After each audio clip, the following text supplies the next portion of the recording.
আপনার কি কখনো এমন হয়েছে আপনি কাউকে খুব বিশ্বাস করে নিজের একটা সিক্রেট প্ল্যানের কথা বললেন আর কিছুদিন পর দেখলেন সেই প্ল্যানটা তো হলোই না, উল্টো সেই মানুষটা আপনার ব্যর্থতা নিয়ে হাসাহাসি করছে? অথবা আপনি কি সারাদিন নিজেকে প্রমাণ করতে করতে ক্লান্ত, মানুষকে বোঝাতে বোঝাতে শেষ যে আমি আসলে ভালো, আমার উদ্দেশ্য খারাপ ছিল না? যদি আপনার উত্তর হ্যাঁ হয়, তবে আজকের ভিডিওটা আপনার জন্য।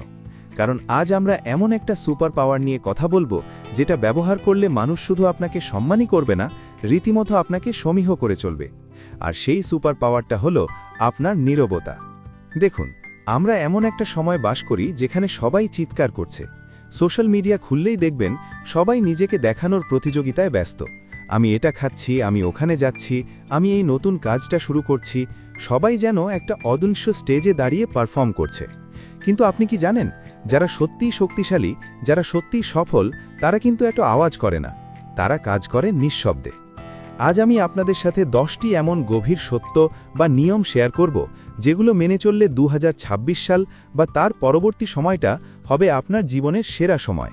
এই নিয়মগুলো হাজার বছরের পুরনো স্টোইসিজম বা স্টোইক দর্শন থেকে নেওয়া, কিন্তু আজকের দিনে এগুলো আরও বেশি প্রাসঙ্গিক। চলুন এক এক করে গভীরে যাই। নীরবতাই আসল শক্তি। প্রথমে একটা ভুল ধারণা ভাঙে।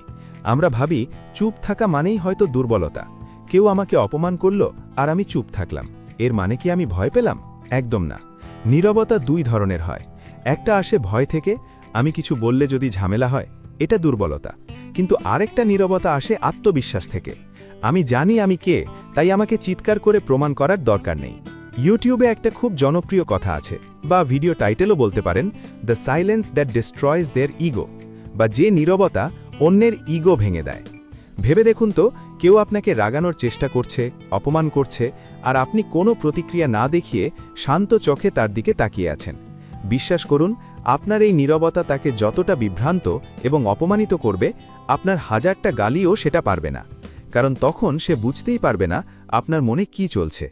এই রহস্যময়তাই আপনার শক্তি। তাই আজ থেকে নিজেকে প্রমিস করুন, ভয়ে চুপ থাকবেন না, কিন্তু সম্মানের সাথে চুপ থাকবেন। অভিনয় করা বন্ধ করুন। আমরা নিজেদের বাউন্ডারি বা সীমানা ঠিক করার জন্য অনেক সময় লম্বা লম্বা ভাষণ দিই, দয়া করে আমার সাথে এভাবে কথা বলো না, আমার খারাপ লাগে। এগুলো বলে আমরা আসলে অন্যের কাছে দয়া ভিক্ষা করি। স্টোইক দর্শন বলে, বাউন্ডারি কোনো মুখের কথা নয়, এটা হলো আপনার আচরণ।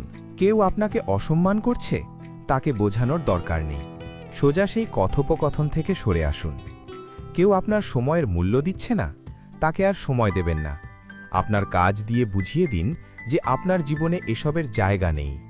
মনে রাখবেন, না বলাটা একটা সম্পূর্ণ বাক্য। এরপরে কারণ বলে কৈফিয়ত দেওয়ার কোনো দরকার নেই। আপনি যখন কৈফিয়ত দেওয়া বন্ধ করবেন, তখন মানুষ আপনাকে হালকাভাবে নেওয়া বন্ধ করবে। নিজের জীবনের প্রেস রিলিজ দেওয়া বন্ধ করুন। এটা আমাদের সবচেয়ে বড় ভুল। আমরা কিছু করার আগেই সবাইকে বলে দিই, আমি কাল থেকে জিমে যাব, আমি নতুন ব্যবসা শুরু করব। কেন বলি জানেন?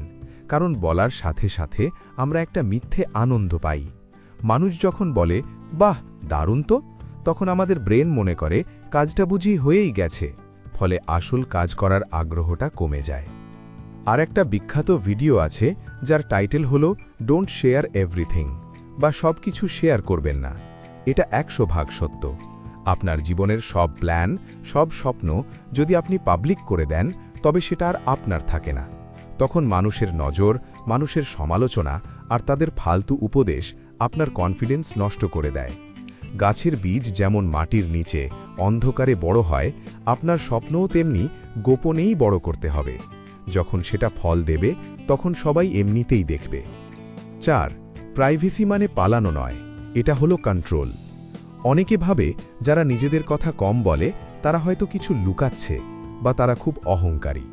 কিন্তু সত্যিটা হলো, প্রাইভেসি বা গোপনীয়তা মানে হলো নিজের জীবনের রিমোট কন্ট্রোলটা নিজের হাতে রাখা। আপনি যখন সব কথা সবাইকে বলে দেন, তখন আপনি তাদের হাতে একটা অস্ত্র তুলে দিচ্ছেন, যা দিয়ে তারা পরে আপনাকে আঘাত করতে পারে। ভাবুন তো, আপনার দুর্বলতার কথা, আপনার পরিবারের সমস্যার কথা, এগুলো জেনে বাইরের মানুষের কি লাভ? তারা হয়তো সাময়িকভাবে একটু সহানুভূতি দেখাবে, কিন্তু পরে এটা নিয়েই গসিপ করবে। তাই নিজের জীবনের দরজাটা সবার জন্য খোলা রাখবেন না। কার সাথে কতটুকু কথা বলবেন, কাকে কতটুকু জানাবেন, এটা সম্পূর্ণ আপনার সিদ্ধান্ত। এটাকে স্বার্থপরতা বলে না, এটাকে বলে আত্মরক্ষা। 5. শান্তভাবে নিজেকে গড়ুন।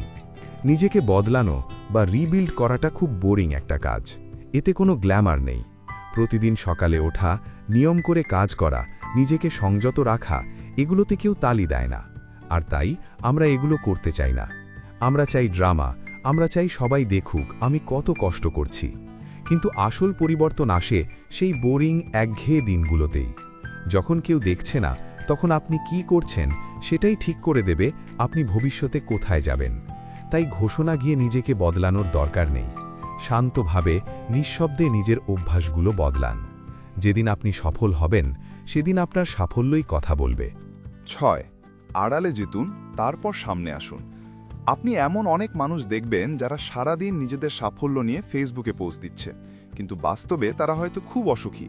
আবার এমন কাউকে দেখবেন যে সোশ্যাল মিডিয়ায় নেই, কিন্তু বাস্তবে সে বিশাল সাম্রাজ্য গড়ে ফেলেছে। একেই বলে প্রাইভেট উইন বা গোপনে জেতা। আপনার জেতাটা নিজের জন্য হতে হবে, লোকে কি ভাবলো তার জন্য নয়। আপনি যখন লোক দেখানো কাজ বন্ধ করে দেবেন, তখন আপনার ওপর থেকে একটা বিশাল চাপ কমে যাবে।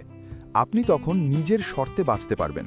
আর মজার ব্যাপার হলো, আপনি যখন কাউকে কিছু প্রমাণ করার চেষ্টা বন্ধ করে দেবেন, তখনই মানুষ আপনার প্রতি বেশি আকৃষ্ট হবে। তারা ভাববে, এই মানুষটার মধ্যে কি আছে যে সে আমাদের পাত্তাই দেয় না। 2. এনার্জি বা শক্তিকে টাকার মতো খরচ করুন। ধরুন আপনার পকেটে সীমিত টাকা আছে, আপনি কি সেটা যাকে তাকে দিয়ে দেবেন বা রাস্তায় ফেলে দেবেন? নিশ্চয়ই না। তাহলে আপনার এনার্জি বা মানসিক শক্তি কেন আপনি ফালতু বিষয় নষ্ট করেন? অপ্রয়োজনীয় তর্ক, অন্যের সমালোচনা, সোশ্যাল মিডিয়ায় ঘন্টার পর ঘন্টা স্ক্রোল করা বা এমন মানুষের সাথে কথা বলা যে আপনাকে বোঝেই না, এগুলো সব হলো আপনার এনার্জি চুরি করার ফাঁদ। মনে রাখবেন, আপনার এনার্জি বা মনোযোগ হলো আপনার সবচেয়ে দামি সম্পদ। এটাকে রক্ষা করুন। যে বা যারা আপনার শান্তি নষ্ট করে, তাদের থেকে নির্দয়ভাবে নিজেকে সরিয়ে আনুন। এটা আপনার অধিকার।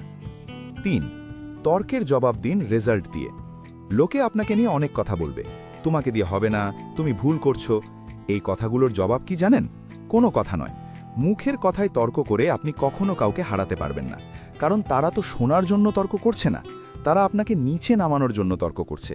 সবচেয়ে সেরা জবাব হলো আপনার রেজাল্ট বা ফলাফল। আপনি চুপচাপ কাজ করে যান, 5 বছর পর আপনার অবস্থানই তাদের গালে একটা শক্ত চড় হবে। তারা তখন আর আপনার সমালোচনা করার সাহস পাবে না, বরং আপনার কাছে উপদেশ চাইতে আসবে। তাই এখন কথা খরচ না করে কাজ খরচ করুন। 4. আপনার জীবনে প্রবেশাধিকার অর্জন করতে হয়। আপনার জীবনে কে থাকবে আর কে থাকবে না, এটা ঠিক করার মালিক একমাত্র আপনি। কেউ আপনার আত্মীয় বা পুরনো বন্ধু হলেই যে তাকে আপনার সব সহ্য করতে হবে, এমন কোনো কথা নেই। একটা এয়ারপোর্টের গেটের কথা ভাবুন, সেখানে কি সবাই ঢুকতে পারে? না, শুধু যাদের টিকিট আছে তারাই পারে। আপনার জীবনটাও তেমনই ভিআইপি জোন হওয়া উচিত। যারা আপনাকে সম্মান করে না, যারা আপনার বিপদে পাশে থাকে না, যারা শুধু আপনার সময় নষ্ট করে, তাদের আপনার জীবনে ঢোকার কোনো টিকিট নেই। গেট বন্ধ করে দিন। এতে যদি তারা আপনাকে অহংকারী বা স্বার্থপর বলে, বলতে দিন, তাদের কথায় আপনার বিল পরিশোধ হয় না। দোষ, শেষ কথা বলার লোভ ছাড়ুন। তর্কের শেষে আমাদের সবার একটা রোগ আছে, শেষ কথাটা আমাকেই বলতে হবে, আমিই জিতেছি, এটা প্রমাণ করার জন্য আমরা মরিয়া হয়ে যাই। কিন্তু স্টোইক দর্শন শেখায় সত্যিকারের শক্তিশালী মানুষরা শেষ কথা বলার জন্য কাড়াকাড়ি করে না। তারা জানে সত্যটা কি। কেউ আপনাকে ভুল বুঝছে, বুঝতে দিন। কেউ আপনাকে নিয়ে মিথ্যা ভাবছে, ভাবতে দিন। আপনি যদি জানেন আপনি সঠিক, তবে সেটা চিৎকার করে প্রমাণ করার দরকার নেই। ওই যে তর্কের শেষে চুপ করে মুচকি হেসে চলে আসা, এটাই হলো আসল জেতা। কারণ আপনি তখন আপনার মানসিক শান্তিকে তাদের ইগোর চেয়ে বেশি গুরুত্ব দিলেন। শেষ কথা বন্ধুরা, আমি জানি এই কথাগুলো শোনা সহজ, কিন্তু মানা খুব কঠিন। কারণ আমাদের চারপাশটা এমনভাবে তৈরি যে আমাদের সবসময় কথা বলতে বাধ্য করে। কিন্তু আপনি যদি আজকের এই আলোচনা থেকে অন্তত একটা বা দুটো নিয়মও নিজের জীবনে প্রয়োগ করতে পারেন, যেমন নিজের প্ল্যান গোপন রাখা বা অপ্রয়োজনীয় তর্ক এড়িয়ে চলা, তবে দেখবেন আপনি কতটা হালকা বোধ করছেন। আপনার মনে হবে জীবনের স্টিয়ারিং এখন আপনার হাতে। আপনার কাছে আমার একটাই অনুরোধ, নিজেকে সস্তা হতে দেবেন না। আপনার নীরবতা, আপনার এনার্জি, আপনার সময়, এগুলো অনেক দামি। এগুলো তাদেরই দিন যারা এগুলোর মর্যাদা বোঝে। আজকের এই ভিডিওটি যদি আপনার ভাবনার জগতে একটুও নাড়া দিয়ে থাকে, তবে ভিডিওটিতে একটা লাইক দিন। এটা আমাকে বোঝাবে যে আপনারা এমন গভীর এবং জীবনমুখী কথা আরও শুনতে চান। আর হ্যাঁ, আমাদের এই ছোট পরিবারের সাথে যুক্ত হতে সাবস্ক্রাইব করে বেল আইকনটি চেপে দিন, কারণ আমাদের চ্যানেলের নাম হলো ভালোবাসার গল্প। এখানে আমরা শিখি কিভাবে নিজেকে ভালোবেসে জীবনটাকে সুন্দর করা যায়। দেখা হবে পরের ভিডিওতে, ততক্ষণ পর্যন্ত নিজের খেয়াল রাখুন, ভালো থাকুন।